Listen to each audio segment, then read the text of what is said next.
risen Savior, He's in the world today. I know that He is living, whatever men may say. I see His hand of mercy, I hear His voice of cheer, and just the time I need Him, He's always near. He lives, He lives, Christ Jesus lives today. He walks with me and talks with me along life's narrow way. He lives, salvation to impart. You ask me how I know He lives. He lives within my heart.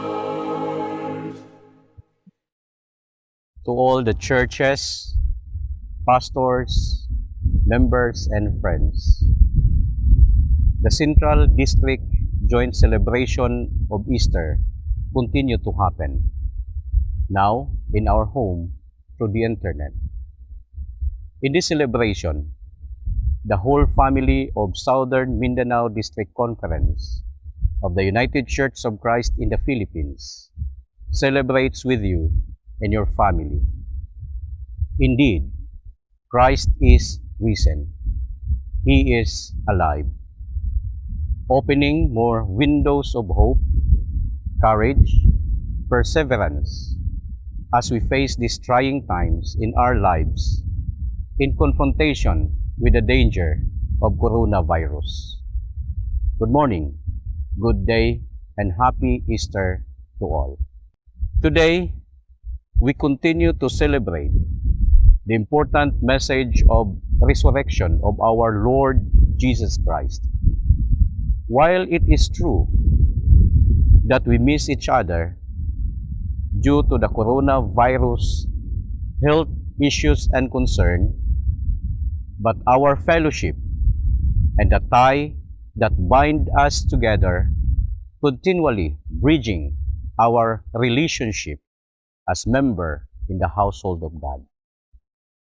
Today, in the celebration of Easter, we encourage everyone to be in solidarity with those who are in need, the frontliners all over the globe, the church workers, members of the church, those who are in sickness, and those who serve the government. We all know that this COVID-19 pandemic brings fear to humanity, and our nation's economy start to suffer.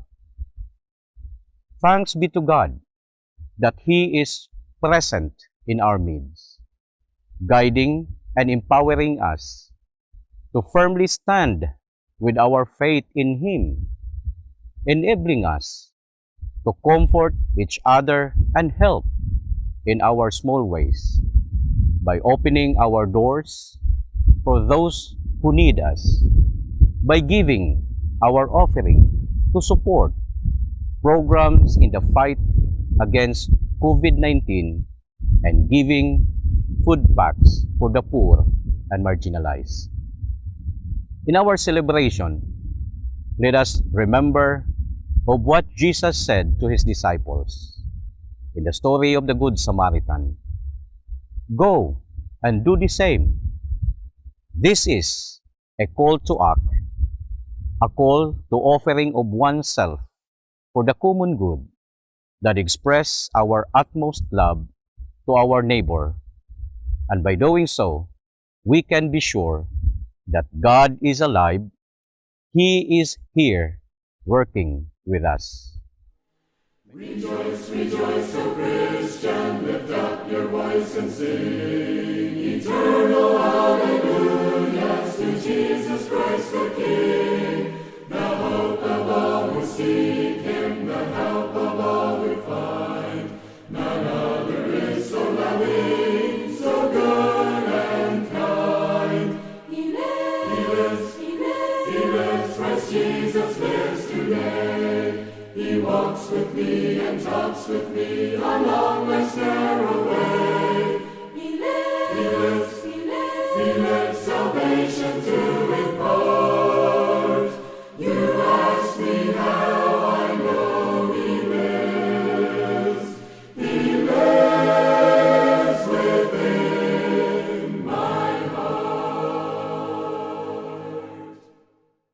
We gather today in our homes through social media to celebrate and worship the risen Christ in the land of the living, now gripped by fear over the passing away of many in this global pandemic. None of us can hide, and many are beginning to rethink their purpose in life. Many today became instantly religious on Facebook, sending words of comfort, honoring women and men in the health sector, our frontliners, and reminding everyone that the real heroes that made a difference in our lives are the ordinary ones, the farmers that made possible food on our table, the market vendors, garbage collectors, delivery people, grocery cashier, security guards, truck drivers, and many more. We are all reminded to be humble. And what is more puzzling is that on Facebook, I can no longer distinguish who are the real pastors, the real doctors, the real psychotherapists, the real scientists, because many appear to be experts on medicine, even if they are not. Many became self-declared evangelists, announcing the urgency of going back to the Lord. Many became instant psychotherapists, lecturing on the importance of mental health to cope with our present predicament. Many finally espoused a new elixir, a medical concoction that could finally end this malady. But isn't it amazing that out of these ordinary people who never went to the seminary became deeply religious, and doctors became like pastors and choir members? If you chanced upon the UP College of Medicine choir on Facebook, who serenaded patients, believing that music heals our souls, you won't believe when they sang, "Lead Me, Lord." I was awed, and it was with power melodiously rendered, as if you are at church worshiping. And isn't it amazing that pastors and ordinary people became instant doctors too? Because every time I opened my Facebook account, it is flooded with instructions how coronavirus can be defeated by mixing lemon with baking soda, gargling warm water with salt and vinegar, inhaling the steam of boiling water with salt to soothe the airways of your lungs, or place red onions in strategic places of your house to deflect the virus. I tell you, I believe all this.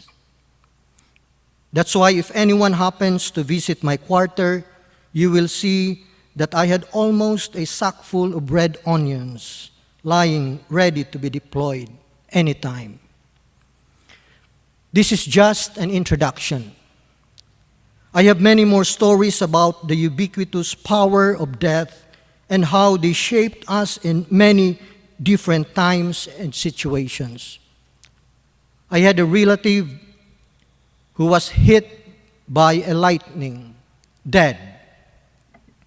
His body appears to be cremated right smack where he was hit, razed to the ground. I've witnessed 3 people who met a road accident as they were on a motorbike against a double cab pickup. We were behind them, and I personally saw when the accident happened. All 3 of them were thrown right smack on the pavement. We were the first to respond and had to place them at the back of the car straight to a nearby hospital. The one was hardly gasping for breath, and the 2 were involuntarily shaking or was in seizure, arms up and struggling for life. As I've witnessed many times over shocking and traumatic encounters like some of you may have had at some point in your life, and I will include stories on Facebook connected to the rising number of COVID-19 victims and patients, I admittedly observed that in situations like these, we are at our most weakest and vulnerable condition. In times like these, other people's words are more important than our words. Compare that to normal situations when our words are more important than others. But in crisis situation, we listen. We almost absorb all that are said around us, like on Facebook, in our attempt to delay the fact of our mortality. I saw the offender driver who hit the three motorists aimlessly walking around the accident site. He appeared literally powerless, hopeless, speechless, and was looking for someone who can save him. When the disciples went back fishing, they were still in pain and fearful, crushed, deeply sad, and at their lowest because someone they loved died. Pointless and empty, they heard a voice on the shore mildly shouting, "Children, have you any fish?" They answered him, "No." He said to them, "Cast the net on the right side of the boat, and you will find some." So they cast it, and now they were not able to haul it in, for it was many. We are told that the disciples did not know, unfortunately, that it was Jesus talking to them. The Bible reports different versions to the resurrection story. Our texts today are two of the most beautiful resurrection narratives of Jesus. Other parts of the gospel are also telling the resurrection of Jesus in a more dramatic way, like the two disciples walking down the road to Emmaus, the appearance of Jesus to the disciples in the upper room, at a meal, in the empty tomb, and by the Sea of Galilee. In these five narratives, only the fishing episode has far-reaching implication to the life of the disciples. For who would like to fish or return to business as usual when you're down and out, depressed, crushed, and devastated? The bloody episode of the crucifixion in the past several days was still too fresh to forget, that shattered their little hopes and dreams like a diagnosis that was unfavorable, sudden illness, or COVID-19 deaths. During times of distress, fear, and anxiety, we oftentimes fail to recognize Jesus talking to us. Fortunately, in the story, Peter finally recognized Jesus, and out of excitement almost forgot to wear his clothes on, for he was stripped for work and jumped out into the sea to meet Jesus. Jesus' voice was life to him.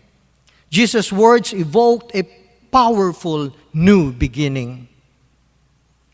Let us know that the resurrection of our Lord Jesus Christ is not only a physical resurrection that we celebrate today, but inwardly it is a resurrection about the purpose of life. The resurrection of purpose appears after we discovered that Jesus is not dead. He is alive. This was what happened to the disciples. Let us reflect on this as we meet the risen Lord today. In 1990, Elizabeth Corral, a businesswoman, was convicted by the Supreme Court for 72 years imprisonment after she was found guilty of illegal recruitment from a lower court in Manila. Elizabeth Coral was a journalism graduate at Lyceum of the Philippines in Manila in the late 1970s. Over time, she went into business and lived a comfortable life with a husband and 2 daughters. Because of her many contacts in government, she was able to open her own visa processing agency in Ermita, Manila. But something went wrong.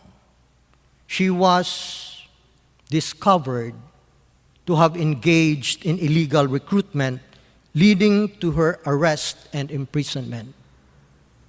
The event obviously shattered her dream and the future of her family and deeply affected her husband. In February of 2005, her husband died of a heart attack.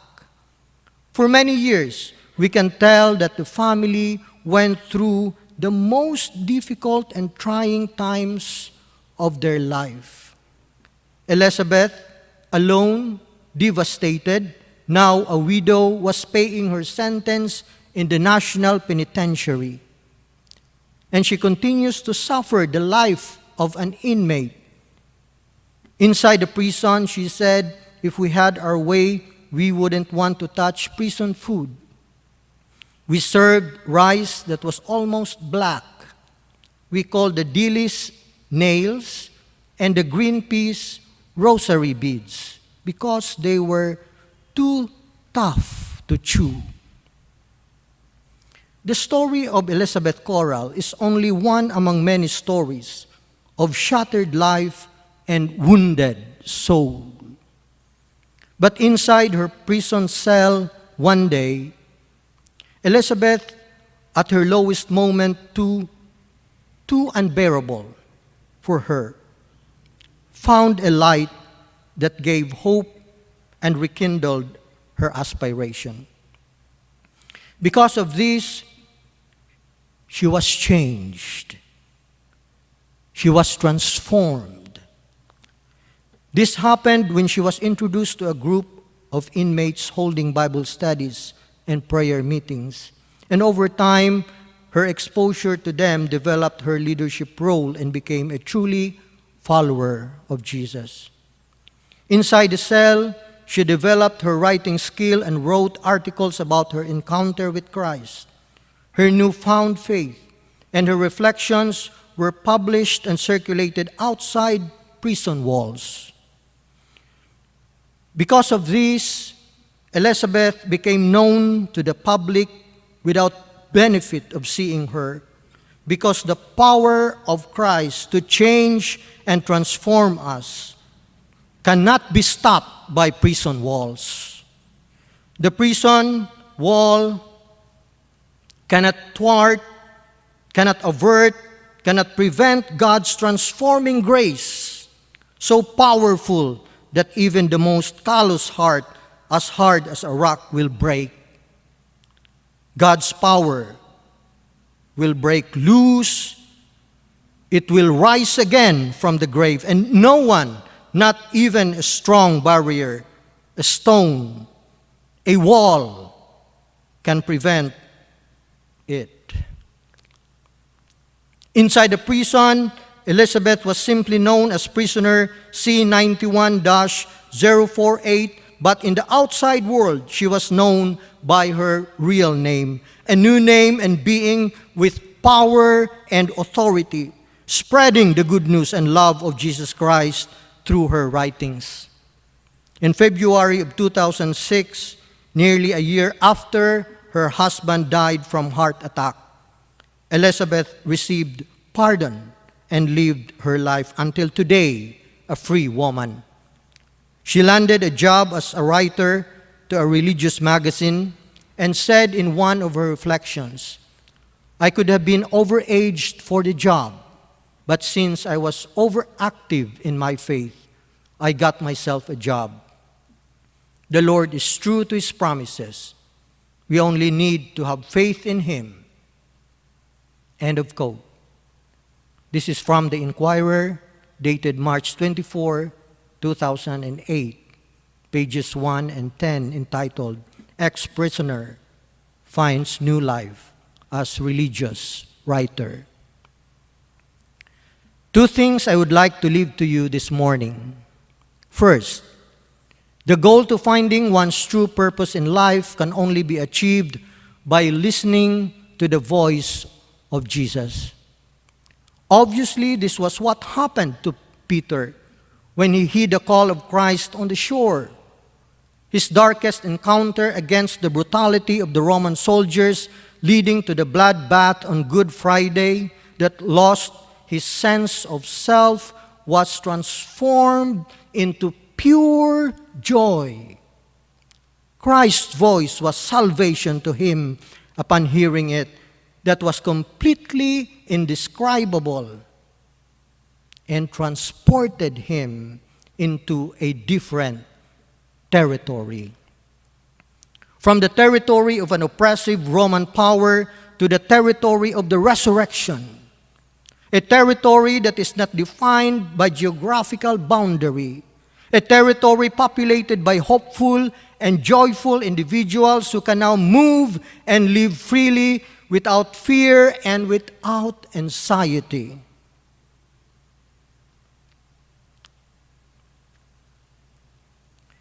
In Ephesians 1:20, St. Paul anchored this new territory this way.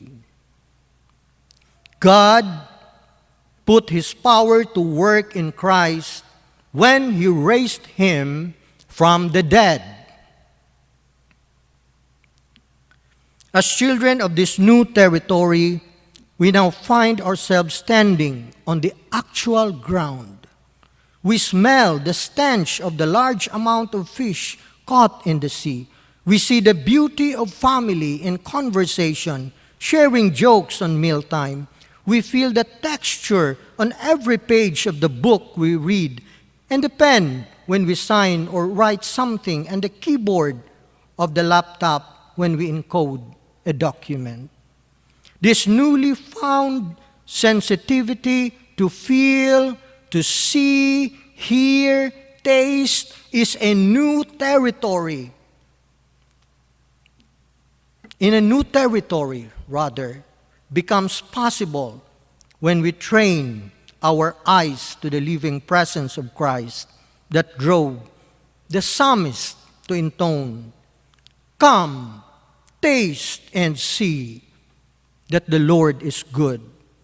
Blessed is the one who takes refuge in Him." Psalm 34:8. Seized by the irresistible urge to commune with the risen Christ, Peter jumped out from the boat, almost forgetting to wear his clothes on out of pure excitement. God's voice will lift us out of hopelessness into a life full of joy and celebration. The risen Christ will lead us to a new life of gratitude, and now with a sense of purpose and mission. This is the second point that I'm going to leave to you this morning, that a transformed life in Christ must become a person in mission. But let me tell you that the prerequisite of a transformed life in Jesus cannot be obtained by inference. That your parents are Christians, that you are a UCCP, that you go to church, that you are baptized, can never pass as a justification for claiming that you are a new being in Christ. The disciples believed in Jesus, you must remember. They were more intimate with Jesus than us, but they needed to be changed from the perspective of the risen Lord. And for the disciples, their encounter with the risen Lord on the road to Emmaus, in the breaking of the bread, in the early morning encounter at the beach in Tiberias, in the blinding light on the road to Damascus is just the beginning of a new life being restored. Because every time God would change a person right away, He would change him as a person in mission. This is what happened to the life of Elizabeth Coral. When she found Christ in her cell, she wrote about it and circulated it outside of prison, even though the public did not know her personally, like the letters of Paul and the good news of Jesus Christ that we continue reading today without the benefit of seeing them. The power of God's Word to restore us cannot be stopped by any means. Disease, boundary restriction, time, visa, prison walls, however massive. No amount of physical and social distancing can prevent God's redeeming grace to embrace us. So powerful that even a heart hard as a rock will melt upon hearing God's message of love and salvation. God's power will break loose. It will rise again from the grave, and no one, not even a lockdown, can prevent from bursting out its power to be heard and to be lived out. It will continue to be preached like what we do today, even if we are far from each other. Jesus' resurrection, put differently, is telling us that the pandemic is not the final word. It is Jesus who is risen from the dead who has the final word. He who has overcome the power of death and resurrect the purpose of our lives. He is Jesus. Meet the risen Lord today, my brothers and sisters. Happy Easter. He lives, Christ Jesus lives today. He walks with me and talks with me along life's narrow way. He lives, salvation to impart.